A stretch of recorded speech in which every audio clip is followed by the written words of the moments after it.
ભુજમાં બે મોટરસાયકલ ચોરીમાં આરોપી મુદ્દામાલ સાથે ઝડપાયો. મળતી માહિતી મુજબ ભુજ શહેર એ ડિવિઝન પોલીસ સ્ટેશનમાં નોંધાયેલા મોટરસાયકલ ચોરીના બે ગુનાઓ લાંબા સમયથી અનડિટેક્ટ રહ્યા હતા. આ ગુનાઓનો ભેદ ઉકેલવા માટે એ ડિવિઝન પોલીસ સ્ટેશનના સર્વેલન્સ સ્ટાફે સઘન તપાસ અને પેટ્રોલિંગ કરી તપાસ દરમિયાન મળેલી ચોક્કસ બાતમીના આધારે એક શંકાસ્પદ ઇસમને અટકાવી પૂછપરછ કરતા તેણે બંને મોટરસાયકલ ચોરી કર્યાની કબૂલાત આપી હતી. આરોપીએ એક મોટરસાયકલના સ્પેર પાર્ટ્સ અલગ કરી નાખ્યા હોવાની તેમજ બીજી કાળા કલરની સ્પ્લેન્ડર મોટરસાયકલ ક્લાસિક કોમ્પ્લેક્સ લાલ ટેકરી પાસેથી ચોરી કર્યાની કબૂલાત આપી હતી.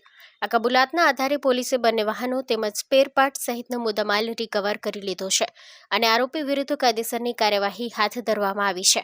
પકડાયેલા આરોપી અજયસિંહ દાનસિંહ સોલંકી રહેવાસી શિવકૃપાનગર ભુજની અટક કરી છે.